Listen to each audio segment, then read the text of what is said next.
Yes bwana, dakika 90 zimeweza kutamatika na tupo hapa kwenye B Sports ya Ben TV Media.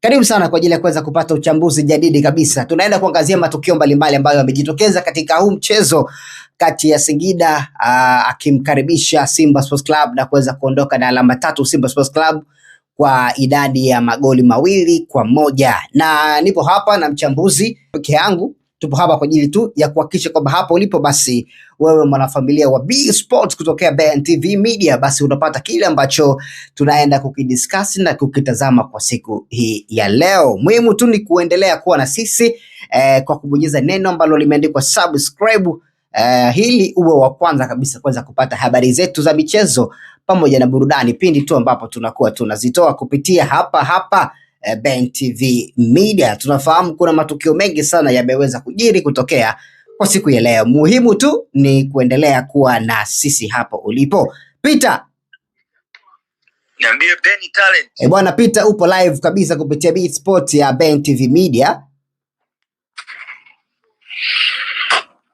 Ndio. Naam, na tupo hapa kuangazia matukio mbalimbali ambayo yaliweza kutokea katika huu mchezo ulioweza kutamatika jioni ya leo kati ya Singida akimkaribisha Simba Sports Club. Mchezo umemalizika. Na ulikuwa ni mchezo fulani hivi ambao ni kama ulikuwa na maelekezo mengi kwa timu zote mbili, hasa maelekezo ambayo yamelenga kupata alama 3. Na timu mwenyeji Singida Black Stars amejaribu kutengeneza misingi kwenye uwanja wake wa nyumbani wa Mboni mpya wa Airtel Stadium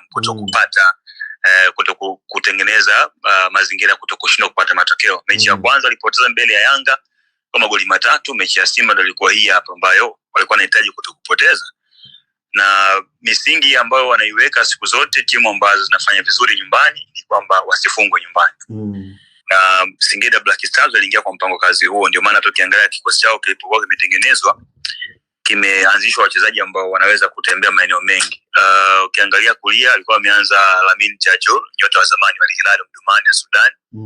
Lakini pia Mosi Nduumu ambaye ni nyota kutokea Burundi, ambaye amekuwa ameingizwa dirisha dogo hili na alisaidia kuipatia bao la kufuta machozi kwa upande wa Singida Black Stars. Hao kiufundi ni wachezaji wawili ambao wanatokea pembeni, ambao kwa sasa tunaita viungo washambuliaji, ambao walikuwa wanafanya kazi kubwa sana kwenye kikosi na walifanikiwa kuweza kucheza kwenye misingi hiyo kwa dakika nyingi. Lakini Simba Sports walifanikiwa kupata mabao kupitia set pieces. Kwa mfano bao ambao wamelipata kwanza la Anse Toura limefungwa kupitia set pieces ambayo ilipigwa kona, then ikashindwa kuondokwa kutoka kwenye milingoti pale, then Anse Toura akamalizia. Mistake za safu ya ulinzi ya Kedrison Juma pamoja na Abdul Malik Zakaria ambaye ni nyota wa zamani wa vikosi vya Zanzibar, lakini pia Mashujaa ambaye amesajiliwa dirisha hili kuja hapo Singida. Walishindwa kumark matukio yote na mwisho wa siku karuhusu bao. Walikuja kufanikiwa kupata bao kupitia kwa Lamine Jajul ambaye kwa kimisingi leo alikuwa kwenye kiwango bora sana. Akamtoa mwalimu baadaye, lakini kabla hajamtoa shatengeneza bao kupitia kwa Mosi Nduumu ambao alipiga diagonal na pasi zikaenda ikagonga kichwa. Shomari Kapombe, Ismail Ture, Rashid Deluka ambao walishindwa kufanya marking kwenye eneo la kulinda, wakaruhusu mtu anapiga free header na tena wakapata bao. Hiyo ni moja kati ya misingi ambayo mwalimu aliseti David Euma kwa kikosi cha Singida Black Stars ili timu yake isiweze kupata madhara makubwa kupitia kwa Simba Sports. Lakini ndani ya mchezo tumeshuhudia kuna matukio kadhaa ambayo yametokea ambayo yangeweza kuwafaidisha kwa Singida au kuwanyongonyesha Simba Sports, lakini hayakuamuliwa kama vile ambavyo mwamuzi wa kati angeweza kuona na mwamuzi wa pembeni. Kwa mfano kuna tukio la kwanza la Khalid Aucho ambalo alipigwa sliding tackle ya Yusuf Kagoma kwenye box, lakini alishindwa kuitafsiri kama penalty, na ukiangalia kiuhalisia mwamuzi pale aliperform kwenye kutafsiri sheria, akaweza kutafsiri kwamba haikuwa ni mguso wa moja kwa moja kati ya Yusuf Kagoma na Khalid Aucho. Kwa sababu alifanikiwa kugusa mpira na kuondoa kwenye reli, lakini mwingiliano wa Khalid Aucho kwenye eneo lile ulipelekea kuonekana kama amefanywa madhambi, lakini direction ya mpira haikuelekea kule ambako Aucho ameelekea. Lakini kama mpira ungeelekea kwa Aucho, maana ilikuwa tafsiri moja kwa moja ya kuwa penalty. Lakini tukio la pili ambalo limekuwa pia ni gumzo. Ni tukio ambalo mlinda mlango wa klabu ya Simba, namzungumzia Ismail Chibo Tanja Kasali, ambaye alienda kumchezea madhambi kwa mara nyingine Joseph Gede, mshambuliaji wa Singida Black Stars, tukio ambalo ukitafsiri mpira ulielekea kule ambako Gwede alikwenda kudondokia. Manake tafsiri ni kwamba Gwede alikuwa na umiliki mpira kuliko hata mlinda mlango wa Simba. Manake kuguswa kwake kwa mguu wake wa mwisho ilipaswa kuwa penalti ambayo ingeweza kuwasaidia Singida Black Stars, lakini mwamuzi hakuweza kuitafsiri na hatimaye imekuwa ni faida kwa upande wa Simba. Sawa, vipi kuhusiana na mwamuzi? Mwamuzi tutatarajia kamati ya masaa 72 kukaa? Yeah, of course, kwa sababu lazima kila mchezo kamati ikae ipitie, kwa sababu kila mchezo una match commissioner. Match commissioner ndo msimamizi mkuu wa mchezo, yani ndo msimamizi mkuu ambaye yani anauratibu mchezo kuanzia kwenye pre-match meeting, kwenye press mpaka kwenda kwenye tukio lenyewe la mechi. Nazungumzia ni siku moja kabla ya mchezo mpaka kufika kwenye mchezo. Kwa hiyo bodi ya ligi kupitia kamati yake inapokea ripoti kutoka kwa match commissioner kwa kile ambacho kimepitiwa. Lakini kama match commissioner kuna vitu vingi hajaviona kwa sababu anakuwa iko uwanjani, bodi ya ligi inajiridhisha kupitia picha za video ambazo zinakuwa zinaonyeshwa na wadhamini kwenye upande wa video ambao ni Azam TV. Kwa hiyo wanakaa wanajadili na kupitia matukio kadhaa ambayo yanakuwa yametokea kwenye mchezo husika, ambapo Simba na Singida wataangalia katika huo mchezo nini kimetokea. Kama kuna mtu ambaye ameonewa kwenye hilo jambo, na kama kuna mtu basi amefanya kwa makusudi au kwa bahati mbaya, basi inatafsirika pale kwa mujibu wa kanuni, na then mwamuzi anaadhibiwa. Kwa mfano matukio ukiangalia kwa tukio la pili la Joseph Gede, for me ilipaswa kuwa penalty kwa sababu aliguswa na direction ya mpira ikielekea bado kwa Joseph Gede, maana alistahili kupewa penalty. Lakini kiuhalisia ni kwamba tunasubiria kamati masaa 72 itaamua nini kupitia hilo. Lakini pia hata kama kitakuja kuamua, itakuwa ni vile vile muendelezo wa makosa ambayo tunashuhudia ya waamuzi. Mpaka sasa tunaona waamuzi kadhaa wanaendelea kupata adhabu. Kwa mfano ukimwacha Mwinchui ambaye hakupata adhabu yote kwenye mchezo wa dabi, na mzungumzia Nasoro mwenye mkuu ambaye yeye alipata kuondolewa kwenye ligi baada ya mchezo wa Yanga na Namungo uliochezwa kule Ruangwa. Majaliwa alishindwa kuwapatia penalti Namungo baada ya kuchezwa madhambi kwa mchezaji wa Namungo kwa makosa aliyofanya Damaro pamoja na Mohamed Hussein.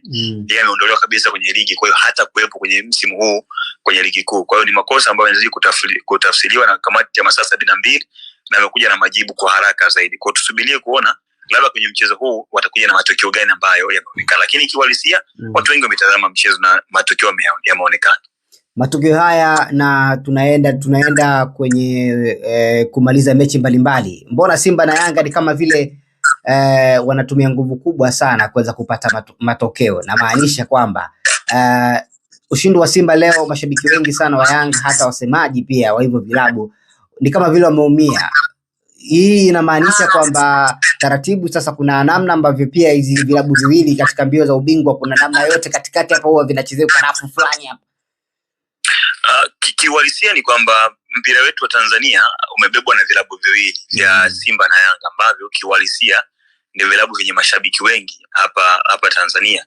Na watu wa research wanaenda mbali zaidi, anakuambia kila nyumba ukipita, kila nyumba ambayo inapenda michezo ukikuta kama sio mtu ni Simba basi utakuta ni Yanga. Lakini ni ngumu kukuta kila nyumba kuna shabiki labda wa Singida Black Stars, labda unakuta kila nyumba ina shabiki wa Dodoma Jiji.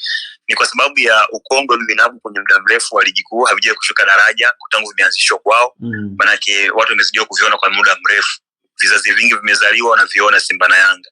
Lakini vilabu vingine vya kawaida ni vilabu ambavyo vinakuja vinapotea. Kwa hiyo kutengeneza legacy ya mashabiki inakuwa ni ngumu. Kwa hiyo Simba na Yanga wana mizizi ambayo wameshaitengeneza kwenye ligi ya muda mrefu.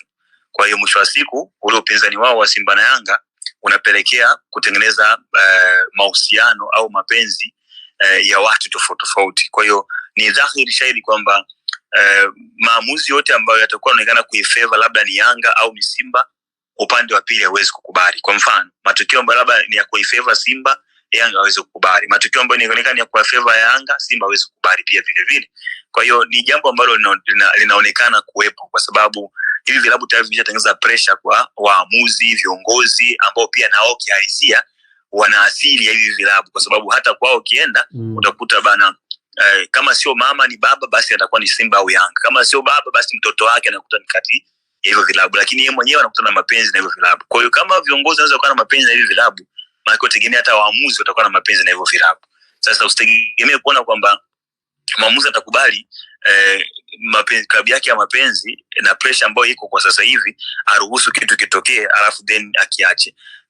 Kwenye kazi yoyote ile lazima tunatanguliza sana weledi, lakini kuzungumza neno weledi ni rahisi sana kinywani, lakini kutekeleza matendo ya weledi ni kitu kigumu zaidi. Kwa hiyo kinachotukosti sisi ni weledi. Kwa hiyo hata hivi vilabu vya Simba na Yanga vinaonekana kubebwa kwa sababu vimeshatengeneza legacy kubwa kwenye mioyo ya watu. Kwa hiyo watu wana mapenzi na hivi vilabu kuliko weledi wa kazi. Kwa mwisho wa siku tunaona madudu ambayo yanatokea. Alama 5 tofauti 32 hadi 27. Wana mchezo mmoja wao kwa wao kukutana wenyewe. Tukitoa huo inabakia na alama 2. Yaani kwamba Yanga anatakiwa aweze kupata sare 2 tu ili waweze kuwa sawa na Simba Sports Club. Japo tofauti ya michezo tu. Unaona si Yanga kudondosha alama kwa siku za hizi karibuni kwa sababu ana mechi pia na Prison. Yanga na mchezo na Prison siku ya kesho, lakini pia baada ya mchezo huo atacheza na Azam ambaye kwa sasa wanaongoza bao 2-0 dhidi ya Dodoma Jiji, ambao Dodoma Jiji walimkazia Simba Sports kwenye uwanja wao nyumbani wakatoka sare. Maana Azam ameshapata magoli 2 mpaka sasa. Anayaongoza magoli ya Zidane Sereli pamoja na Faisal Salo wameingia kambani kwenye mchezo huu. Hiyo ni moja. Kesho Yanga anacheza dhidi ya Tanzania Prison ambayo nayo imetoka kupata sare dhidi ya Azam FC kwenye uwanja wake wa nyumbani wa CCM Sokoine ambao wameufungia na wanacheza katika uwanja wa Dodoma ambao sasa hivi unaendelea na Dodoma Jiji kashapasuka goli 2. Point yangu ni nini? Point yangu ni kwamba Yanga ana mchezo na Dodoma na Prison, then na mchezo na Yanga na mchezo na Azam. Hiyo ni michezo mingine ambayo kwa vyote vile ubora wa Dodoma Jiji kwa sasa si mdogo. Ni timu ambayo ukiitazama imeimarika. Kocha wa Dodoma Jiji Aman Josia amesaidia timu yake ambayo ina mrundikano wa watu wengi ambao wana experience wengi sana. Kwa hiyo ni moja. Kesho anacheza na Prison ambayo imeongeza safu ya ushambuliaji kwa watu wengine ambao ni bora. Kwa mfano unapomzungumzia mfungaji bora wa ligi kwa msimu wa 2022-23 ambaye namzungumzia George Mpole yuko pale kwenye kikosi hicho cha Tanzania Prisons. Lakini pia unamzungumzia kina Haruna Chanongo, lakini pia unamzungumzia Samson Mbangula ambaye ametoka kwenye majeraha na amerejea kwenye kikosi chake kama mshambuliaji kiongozi. Kwa ukiangalia wana safu ya ushambuliaji, lakini wana vijana ambao wanaweza kupambana kwenye nafasi ya ulinzi, lakini wanakosa ni ile kuenda pressure ya timu kubwa. Kwa mfano unapomzungumzia Dodo Shabani kwenye eneo la kulinda, unapomzungumzia Wema Sado kwenye eneo la ulinzi, inasaidia sana na wana uwezo wa kucompete na watu hasa wenye kasi kama akina Adepu. Lakini kwenye matokeo ya mchezo lazima utamweka Yanga kama favorite wa mchezo kwa sababu ya ubora na upana kikosi chake ambacho yuko nacho, lakini pia benchi la ufundi bora ambalo wako nalo. Training ya Yanga Afrika ni tofauti na training ya Tanzania Prison. Kwa hiyo kuna utofauti mkubwa wa kuipa Yanga favorite kwenye mchezo huo. Sasa hiyo gap ili ipungue, manake Yanga adondoshe alama kwa Prison, Yanga adondoshe alama kwa Azam ambazo labda zitabakia alama 2, alafu Simba ashinde mechi ya marudiano dhidi ya Yanga Afrika, kitu ambacho sina hakika kwamba Yanga Afrika anaweza karuhusu hicho kitu kitokee kirahisi kwa sababu ya kugundua Simba Sports kwa sasa imekuwa bora na sio ile ambayo wamezoea kuiona ni ya kawaida. Kwa misimu zaidi ya 4 Yanga Afrika amepata ushindi mara 6 mfululizo mbele ya Simba na Simba kapata sare 1. Maana yake ni wake up call kwa Yanga Afrika kwamba hii timu ambayo tulikuwa tunaifunga mara kadhaa imeimarika. Kwa hiyo haiwezi kuwa nyepesi kiasi hicho. Kwa hiyo kudondosha alama kwa Yanga Afrika inahitaji wawe wazembe. Lakini kitu pekee ambacho kinaikost Yanga kwa sasa ni ongezeko la majeraha kwenye kikosi chake. Na majeraha wanaopata ni wachezaji muhimu ambao wamekuwa wakisaidia timu kwenye matumizi ya nafasi na kuondoa pressure kwenye kikosi. Kwa mfano sasa hivi watu hawajamuona kwa muda mrefu Clement Mzize, watu hawajamuona muda mrefu kwenye ubora wake. Namzungumzia mtu kama Farid Malik Musa amekaa muda mrefu bench. Lakini pia namzungumzia Pacome ambaye naye ametoka kwenye majeraha.